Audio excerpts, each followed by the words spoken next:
क्रिया को करने वाला ही करता है। तो ऐसे में क्रिया का सीधा असर या सीधा संबंध या सीधा प्रभाव किस पर पड़ता है? कर्ता पर। तो नाचना यहाँ पर क्या है? एक क्रिया है। और शंकर कॉलेज जा रहा है, तो यहाँ पर जाना एक क्रिया है। देखिए, लाती है में कौन से भी ज्यादा महत्व क्या रखता है? क्या लाती है करके यहाँ पर पहले आता है। सीधा क्रिया का प्रभाव जो है कर्ता पर पड़े, तो कौन है कर्ता यहाँ पर?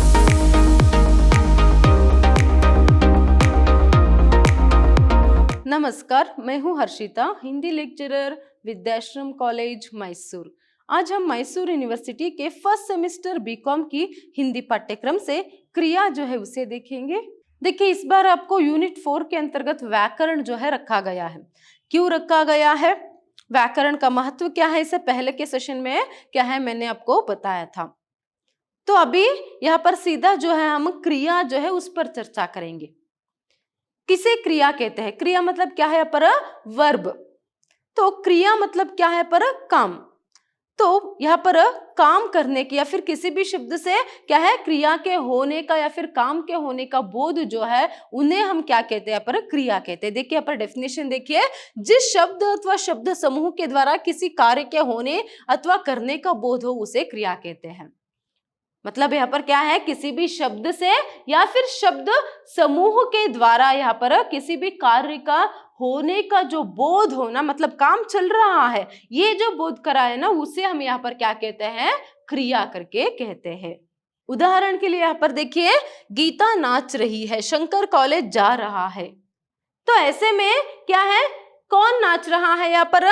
गीता नाच रही है। तो नाचना यहाँ पर क्या है? एक क्रिया है। और शंकर कॉलेज जा रहा है, तो यहाँ पर जाना एक क्रिया है। जाना यहाँ पर अपने आप में एक क्रिया है और क्या है? नाचना अपने आप में एक क्रिया है। तो इसका बोध यहाँ पर नाच रही है, जा रहा है करा। देखिए यहाँ पर इनमें नाच रही है और जा रहा है शब्द जो है यहाँ पर व्यापार का जो बोध है कराते हैं, मतलब काम चल रहा है इसका बोध जो है कराते हैं। तो यहाँ पर क्या है? ये जो है क्रिया है इस वाक्य में। तो नेक्स्ट देखिए यहाँ पर धातु। क्रिया के मूल रूप को धातु कहते हैं, इसे यहाँ पर आपको याद रखना है। किसे धातु कहते हैं?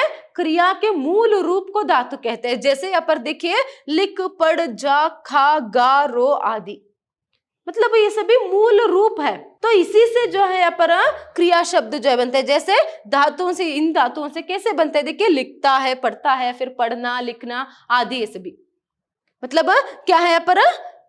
रो एक अगर मूल धातु है तो बच्चा रो रहा है या फिर बच्चा रोना बंद कर दिया है, बच्चे ने रोना बंद कर दिया है। तो देखिए यहाँ पर रूप जो है बदलता मगर मूल धातु जो है वही रहता है। यहाँ पर क्रिया के भेद को देखिए, क्रिया के यहाँ पर कर्म की दृष्टि से और प्रयोग की दृष्टि से क्या है? दो विभाजन किया गया है उसके भेदों को। तो पहले कर्म की दृष्टि से अगर हम देखेंगे तो अकर्मक क्रिया, सकर्मक क्रिया और द्विकर्मक क्रिया करके यहाँ पर भेद जो है कर्म के आधार पर किया गया है। देखिए यहाँ पर अकर्मक क्रिया किसे कहते हैं? अकर्मक क्रिया जिन क्रियाओं का फल सीधा कर्ता पर ही पड़े वे अकर्मक क्रिया कहलाती है। ऐसी अकर्मक क्रियाओं का कर्म की आवश्यकता नहीं होती। देखिए यहाँ पर सीधा क्रिया का प्रभाव जो है कर्ता पर पड़े, तो कौन है कर्ता? यहाँ पर कौन है कर्ता? देखिए, जो यहाँ पर काम को करता है, क्रिया को करने वाला ही करता है, क्रिया को करने वाला ही करता है। तो ऐसे में क्रिया का सीधा असर या सीधा संबंध या सीधा प्रभाव किस पर पड़ता है? कर्ता पर। तो ऐसे में क्या है यहाँ पर? क्या है? इसमें कर्म की आवश्यकता जो है नहीं रहती है। ऐसे वाक्यों में कर्म की आवश्यकता यहाँ पर नहीं होता है। जैसे यहाँ पर क्या है? उदाहरण अगर आप देखेंगे तो गौरव रोता है, सांप रेंगता है, रेलगाड़ी चलती है। तो यहाँ पर कर्म नहीं है। देखिए यहाँ पर गौरव यहाँ पर कर्ता हो गया और रोता है क्रिया। तो यहाँ पर सिर्फ क्या है? एक कर्ता है और क्रिया है, कर्म नहीं है। तो इसीलिए इसे अकर्मक क्रिया कहते हैं, जिसमें सिर्फ क्या है? एक कर्ता और एक क्रिया ही रहे और क्रिया का सीधा संबंध कर्ता से रहे और क्रिया का सीधा असर या प्रभाव जो है कर्ता पर रहे। देखिए यहाँ पर रोता है, कौन रोता है? गौरव रोता है। सांप रेंगता है, क्या रेंगता है? यहाँ पर सांप रेंगता है। तो सांप करता है और रेंगता जो है यहाँ पर क्या है? क्रिया है। तो यहाँ पर नेक्स्ट रेलगाड़ी चलती है, तो चलना यहाँ पर एक क्रिया है, चलती है मतलब चलना एक क्रिया है, तो रेलगाड़ी यहाँ पर करता है, कौन चलता है यहाँ पर, रेलगाड़ी चल रही है। तो इस तरह जो है यहाँ पर ये सभी जो है अकर्मक क्रिया जो है कहलाते हैं ऐसे शब्द। नेक्स्ट देखिए यहाँ पर सकर्मक क्रिया। देखिए जिन क्रियाओं का फल कर्ता को छोड़कर कर्म पर पड़ता है वे सकर्मक क्रिया कहलाता है। इन क्रियाओं में कर्म का होना आवश्यक है। सकर्मक क्रियाओं के अगर यहाँ पर उदाहरण हम देखेंगे तो आपको पता चल जाएगा। देखिए वह लेख लिखता है, सविता फल लाती है, मतलब क्या है यहाँ पर, क्रिया का जो सीधा संबंध या असर जो है कर्ता पर ना पड़ते हुए अगर कर्म पर पड़े तो उससे हम यहाँ पर क्या कहते हैं, सकर्मक क्रिया। यहाँ पर कर्म की महत्व जो है रहता है और क्रिया का सीधा सीधा संबंध किससे रहता है, कर्म से रहता है। तो ऐसे में जो भी सकर्मक क्रियाएं रहते हैं, जो शब्द वाक्य या फिर रहते हैं, उसमें जो है यहाँ पर कर्म की महत्व रहते हैं और कर्म तो रहता ही है। तो यहाँ पर एक कर्ता, कर्म और क्रिया जो है रहते हैं। तो ऐसे में क्रिया का सीधा संबंध, असर या फिर प्रभाव किस पर पड़ता है, कर्म पर, कर्ता पर नहीं। अकर्मक क्रिया में कर्ता पर और सकर्मक क्रिया में कर्म पर। उदाहरण देखिए, वह लेख लिखता है, वह लेख लिखता है। तो ऐसे में वह अगर करता है, लिखता है मतलब लिखना अगर क्रिया हो गया तो लेख जो है यहाँ पर क्या है, कर्म है। नेक्स्ट देखिए, सविता फल लाती है। तो सविता यहाँ पर क्या है, कर्ता हुई, तो यहाँ पर लाती है मतलब लाना एक क्रिया है, तो वही फल क्या है, यहाँ पर कर्म है।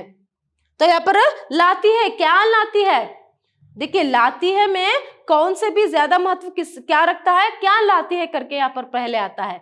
तो ऐसे में क्या है, सीधा संबंध कर्म पर है, कर्ता पर नहीं। नेक्स्ट यहाँ पर भी देखिए, लेख लिखता है, लिखता है, क्या लिखता है या फिर क्या लिख रहा है, लेख लिख रहा है, फिर लेख लिखता है। तो यहाँ पर कर्म के महत्व, कर्ता से भी ज्यादा महत्व किसका है, कर्म का है, और क्रिया का सीधा संबंध कर्म से होता है। नेक्स्ट देखिए, द्विकर्मक क्रिया। देखिए जिन क्रियाओं के दो कर्म होते हैं वे द्विकर्मक क्रियाएं कहलाती हैं।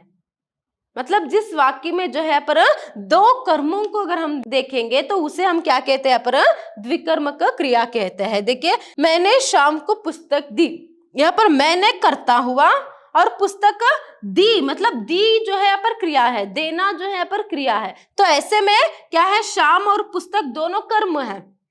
नेक्स्ट देखिए, सीता ने राधा को रुपए दिए, तो यहाँ पर भी दिए यहाँ पर क्रिया है, देना एक क्रिया है। तो सीता यहाँ पर क्या है, करता है, सीता ने दिया, क्या दिया, राधा को रुपए दिए, तो राधा और रुपए यहाँ पर कर्म है। तो इस तरह अगर एक वाक्य में दो दो कर्म आए तो उसे हम द्विकर्मक क्रियाएं कहते हैं। नेक्स्ट देखिए, यहाँ पर प्रयोग की दृष्टि से क्रिया के भेद।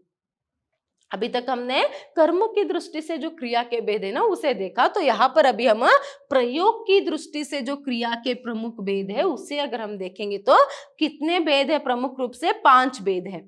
देखिए यहाँ पर सामान्य क्रिया, संयुक्त क्रिया, प्रेरणार्थक क्रिया, नाम धातु क्रिया और पूर्वकालिक क्रिया। चलिए आगे जाकर हम एक एक करके इन्हें देखेंगे। तो पहले है पर सामान्य क्रिया। किसे कहते हैं सामान्य क्रिया, जहां केवल एक क्रिया का प्रयोग होता है वह सामान्य क्रिया कहलाती है। जहां पर सिर्फ एक ही क्रिया का प्रयोग होता है सामान्य रूप से उसे हम सामान्य क्रिया कहते हैं। जैसे गीता नाच रही है, वह नहाया। देखिए वहां नहाया, सिर्फ नहाना एक क्रिया का यहाँ पर बोध है, और नाच रही है में क्या है, नाचना जो सिर्फ एक ही क्रिया है, एक ही काम है नाचना, है ना, तो उसका बोध होता है। तो ऐसे वाक्यों को या फिर ऐसे शब्द समूह को हम क्या है, सामान्य क्रिया यहाँ पर कहते हैं। नेक्स्ट संयुक्त क्रिया। देखिए जहां 2 अथवा अधिक क्रियाओं का साथ साथ प्रयोग हो वे संयुक्त क्रिया कहलाती है। जहां पर 2 या फिर उससे भी अधिक क्रियाओं का यहाँ पर क्या है, संयोग होता है, प्रयोग होता है, तो उसे हम यहाँ पर संयुक्त क्रिया कहते हैं। जैसे यहाँ पर देखिए, सविता महाभारत पढ़ने लगी, वह खा चुका है। तो यहाँ पर देखिए, सविता महाभारत पढ़ने लगी, तो एक ही साथ देखिए पढ़ने और लगी, यहाँ पर 2 क्रिया का प्रयोग होता है एक ही साथ में, तो वह खा चुका है।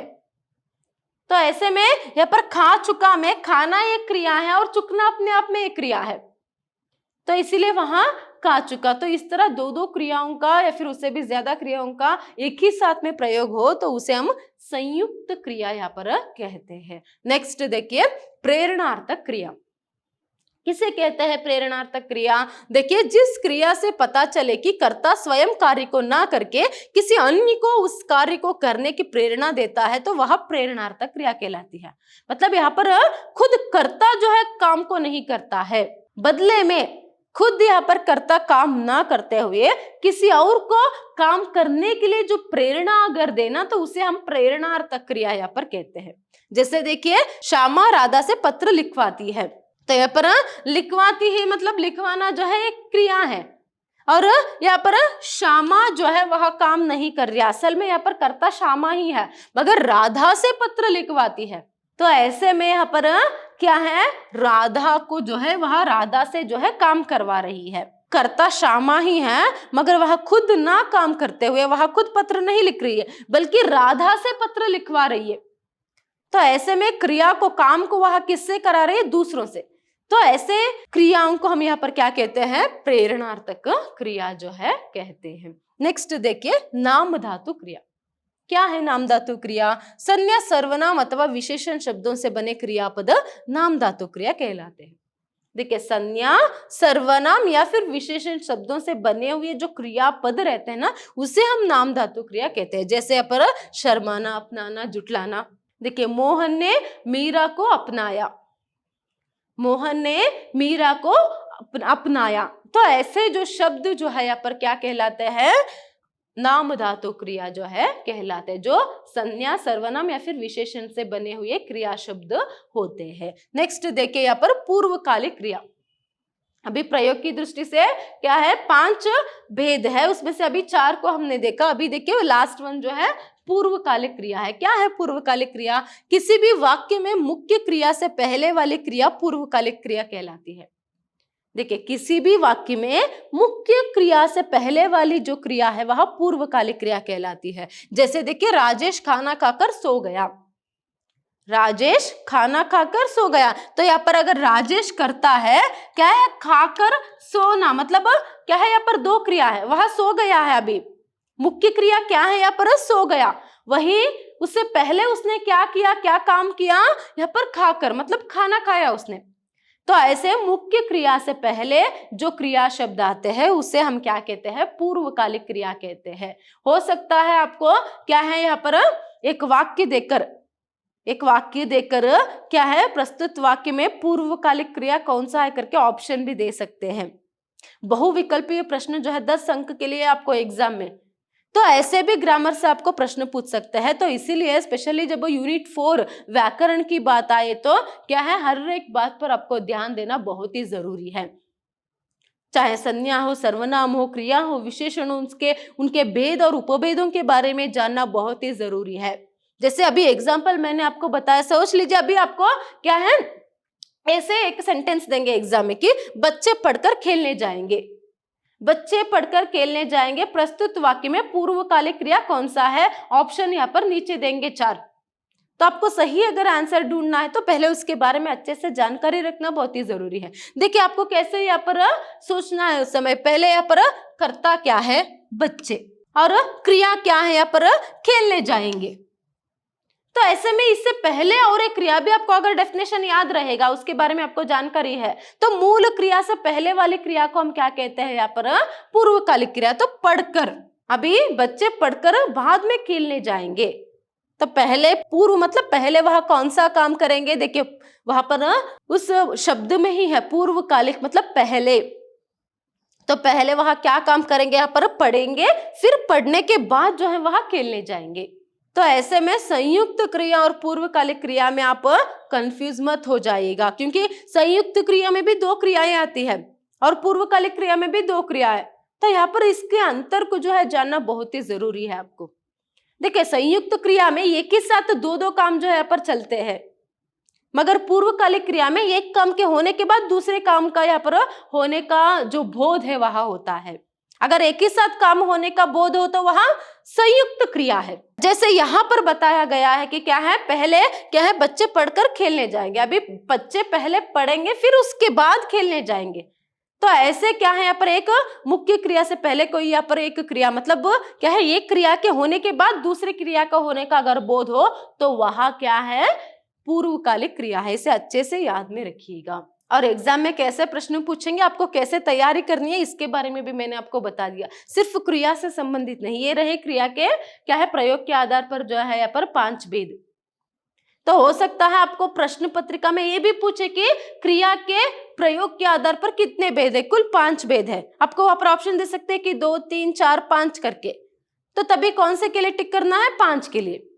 तो इस तरह यहाँ पर जब आपके व्याकरण भाग के बारे में पढ़ने के लिए आप बैठेंगे तो आपको क्या करना है, हर एक, जैसे मैंने बताया क्या क्या है, आपको संज्ञा है, सर्वनाम है, क्रिया है, विशेषण है, कारक है, तो उन सब के जो है यहाँ पर आपको क्या करना है, जो भेद और उपभेद उसके साथ जो शब्द भेद है, तो उनके हर एक छोटी छोटी बातों पर ध्यान देना, एग्जाम्पल जो रहता है उसके बारे में भी ध्यान देना बहुत ही जरूरी है। जब पूर्ण रूप से आप क्या है पहले अच्छे से समझ लीजिएगा।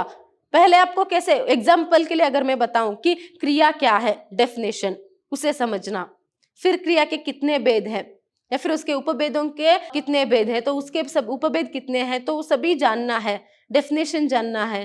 तो ऐसे में क्या है, कैसे भी प्रश्न पूछने पर आप वहां पर जवाब जो है दे पाएंगे। इसीलिए फिर से मैं यहाँ पर आपको एक बात याद दिलाना चाहती हूँ, सिर्फ रट्टा मत मारिएगा। यहाँ पर आपको पढ़कर क्या है, कैसे पढ़ना है, समझकर पढ़ना है। यहाँ पर आपको समझकर पढ़ते हुए तैयारी जो है एग्जाम के लिए करना है। यहाँ पर समझना जो है बहुत ही जरूरी है, और डिग्री लेवल पर जो है रट्टा मारने से कोई फायदा नहीं होता है।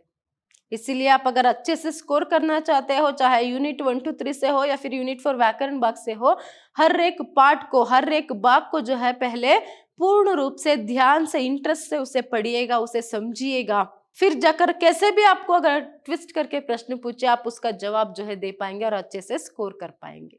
धन्यवाद।